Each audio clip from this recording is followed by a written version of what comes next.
wir sind Christopher und Andrea. In diesem Teil unserer Reise kommen wir mit der Fähre in Tunis an, der lebendigen Hauptstadt Tunesiens. Es ist bereits abends, als wir im Hafen einlaufen. Ein beeindruckender Moment. Tunis ist Heimat für etwa 750.000 Menschen, während in ganz Tunesien rund 12 Millionen leben. Die Amtssprache ist Arabisch, doch wie fast in allen Teilen Nordafrikas sprechen auch hier viele Menschen Französisch. Wir selbst sprechen leider weder Arabisch noch Französisch, aber das hält uns keineswegs davon ab, die Schönheit des Landes und die Herzlichkeit der Menschen zu entdecken. Begleitet uns auf unserem Abenteuer durch Tunesien.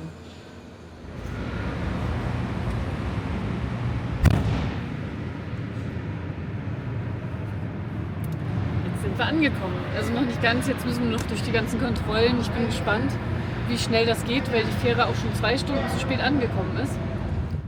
Wir haben uns jetzt in der Nähe von Tunis gleich einen Platz gesucht. Hat alles super geklappt, aber das erzählen wir morgen mal nochmal. Jetzt müssen wir erstmal ins Bett gehen, ist schon spät.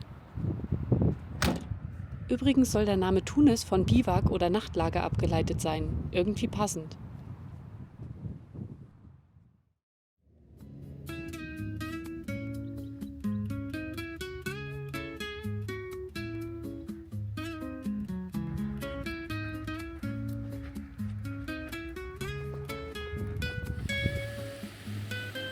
Under the moon's soft silken light, a story begins on a desert night. A queen with wisdom, sharp and true, spins tales of wonder to see her through. Sands of time, they start to fade. With every word her face. Wir stehen jetzt hier schon ein paar Tage an dem schönen Platz. Mehr zur Einreise erzähle ich dann gleich. Erstmal gehe ich einkaufen.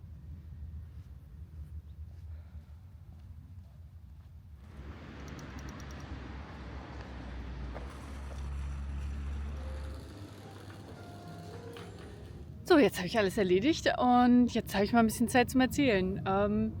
Ja, auf der Fähre war ja ganz nett. Also wir hatten ja diese Hochzeitssuite und da hat sich die Zeit doch ganz nett verlebt. Denn also es war jetzt nicht alles total neu, aber es hat wirklich gereicht und es war ein schöner Raum mit Fenster. Also das wissen wir wirklich zu schätzen mit dem Fenster. Das hätten wir gar nicht gedacht. Das würden wir immer wieder machen, wenn sich das anbietet. Weil das schon schön ist, immer rausgucken zu können, wo man so ist und dann auch die Lichter vom Land zu sehen. Das fand ich schon sehr nett. Und hier reiten gerade Reiter vorbei.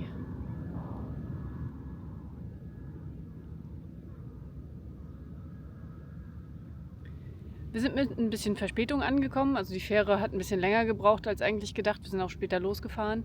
Und dann waren wir so um 18 Uhr in etwa waren wir da. Und hier fahren auch überall Autos lang. Und dann ging das eigentlich recht fix. Also wir haben dann gewartet, bis wir runter durften und zum Auto. Und dann waren wir am Auto und konnten auch fast direkt losfahren. Und dann ging alles ganz fix. Also wir wurden vom Zoll, von der Polizei direkt runtergeleitet, wurden durch so ein Röntgengerät geleitet und mussten dann zum Zoll abbiegen. Dort haben dann auch gleich hilfreiche Helfer gewartet, die die Zollpapiere für uns ausfüllen wollten. Also haben sie dann auch natürlich gemacht. Und also es war so ein kleiner Zettel. Da haben wir hat er das Fahrzeug eingetragen und unseren Namen und den Pass von Christopher und so weiter. Und dann mussten wir auf den Zöllner warten. Der hat dann in unser Auto geguckt, hat dann geguckt, ob alles in Ordnung ist und auf die Rückseite von diesem Zettel dann geschrieben, ist alles in Ordnung und hat dann seine Signatur drunter gemacht. Und damit konnten wir dann weiter zum nächsten Schalter und da haben wir dann diesen Zettel abgegeben und der wurde dann in so einen, ja, nicht in so eine Schreibmaschine, aber das sieht dann aus wie so ein Fax, wenn das rauskommt und durchgepaust. Das wurde dann so eingetippt, dann wurde das Fahrzeug in den Pass eingestempelt. Achso, die Passkontrolle vorher, das war nicht nennenswert. Also die haben wir die Pässe gezeigt und sie haben eingestempelt und dann war es das. Und dann wurde das Fahrzeug eingestempelt und dann haben wir nochmal diese Papiere mit dem Schreibmaschinen ausgedruckten Daten haben wir dann bekommen in zweifacher Ausführung. Dann sind wir rausgefahren zum nächsten Zöllner und der hat uns dann das Handgeschriebene und eine Kopie von diesem Schreibmaschinending wieder abgenommen. Also es sind wieder diese Zettel hin und her, die, ja, ich weiß nicht, ob die wirklich eine Relevanz haben, aber ich glaube, wir haben 20 Minuten gebraucht, dann waren wir raus und Es war total super. Und dann sind wir abends im Dunkeln hier an den Strand gefahren. Den Platz haben wir vorher schon empfohlen bekommen, weil das eben nicht so weit weg ist. Knapp 20 Kilometer.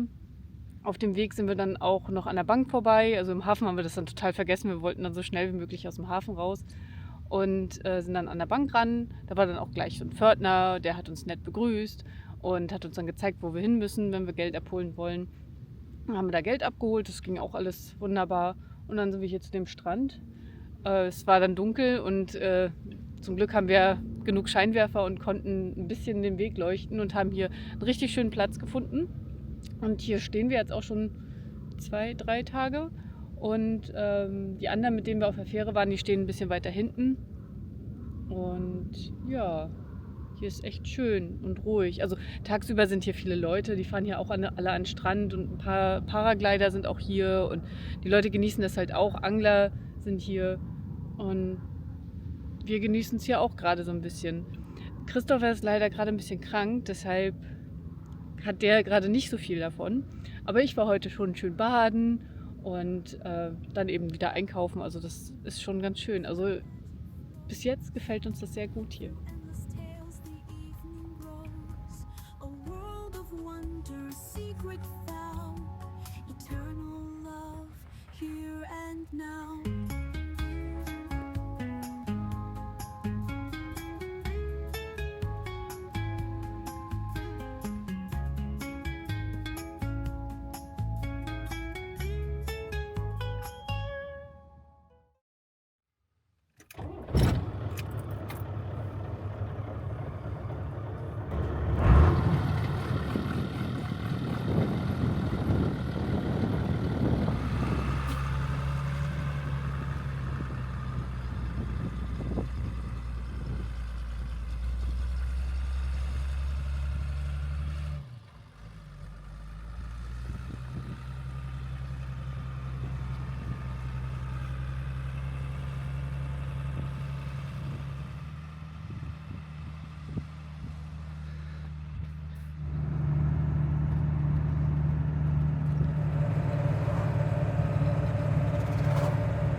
Müssen wir hier schon raus? Das war einfach. Ja.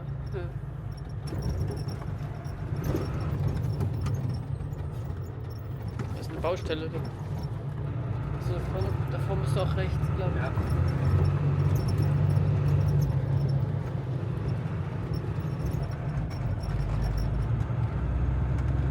Ja. Scheint der Parkplatz zu sein. Ja. Wir fahren da jetzt hoch bestimmt.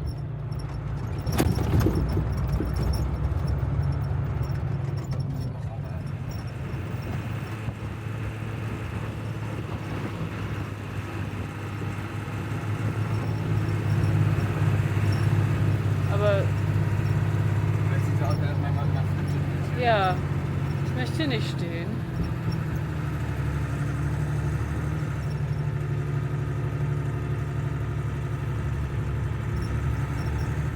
Nee.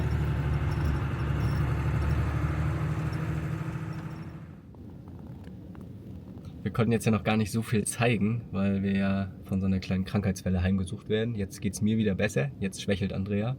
Also wir wechseln uns ab. Hoffentlich spielen wir jetzt nicht Ping-Pong.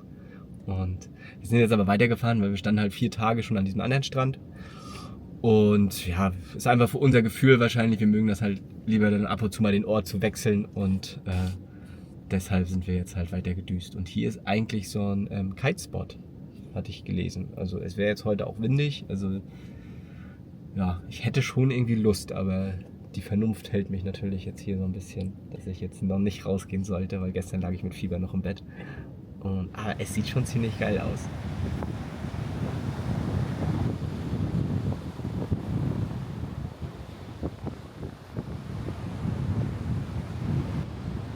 Ja, um das wenigstens mal kurz zu thematisieren. Ja, natürlich, also hier liegt relativ viel Müll rum. Also das ist ja an vielen Stellen so. Aber wenn man halt keine richtige Müllinfrastruktur hat, was will man da machen? Wir haben unseren Müll heute auch in eine Mülltonne geschmissen, aber wir sind uns auch bewusst, dass der Müll dann wird die Mülltonne genommen und wird irgendwo hingekippt. Das ist halt leider so. Ja, und der Wind verteilt das dann und dann das könnte eben so gut unser Müll sein, der hier rum weht. Das muss man sich halt nicht schönreden. Das ist halt leider so. klar muss man ein bisschen am Bewusstsein arbeiten, dass man seinen Müll nicht überall hinschmeißt, aber man braucht halt die vernünftige Infrastruktur auch dafür. Sonst funktioniert das halt leider nicht. Aber jetzt zurück zum Schönen. Also, wenn man das davon aber absieht, ist das hier eigentlich echt schön.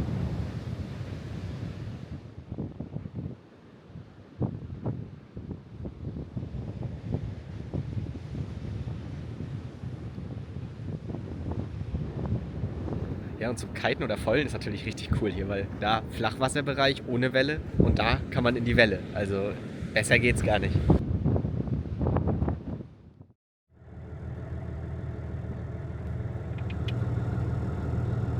Fit sind wir immer noch nicht, aber es ist mal wieder Zeit, einen kleinen Platzwechsel vorzunehmen. Deswegen werden wir jetzt noch wieder ein klein bisschen weiter nach Norden fahren.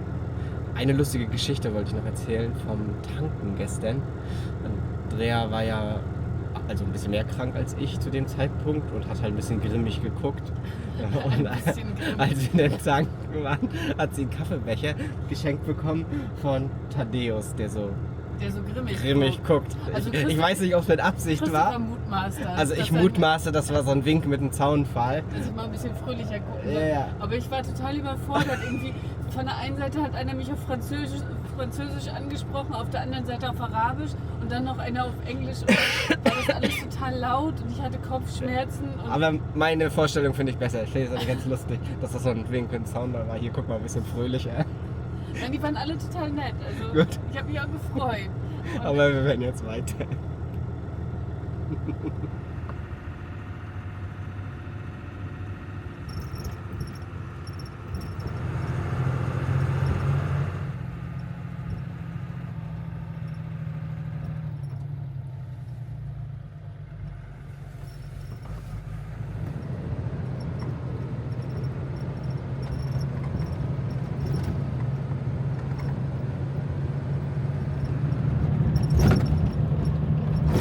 War das ein Esel oder ein Pferd? war ein Muli. Ein Muli, ne? Ja. Hatte so ein bisschen was von beiden, deswegen. Kommt ja drauf an, aus welcher Richtung die Mutter kommt. Ne? Stimmt, es gibt zwei Bezeichnungen, ne? Wegen Muli und Donkey, also Esel. Also das ist ein Pferd. Nee, das kenne ich auch. Nee, aber Muli ist dann Ja. der Esel, glaube ich. Oder Esel. Das war Muli. Hängt auch ein Kuhkopf.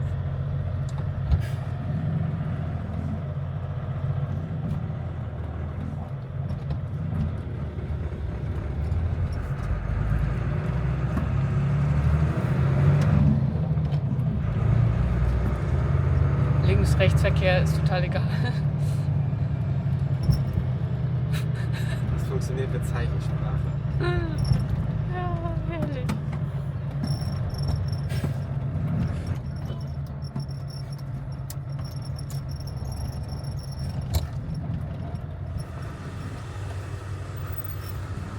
Knappe Kiste, hier passt nicht mal mehr ein Roller durch.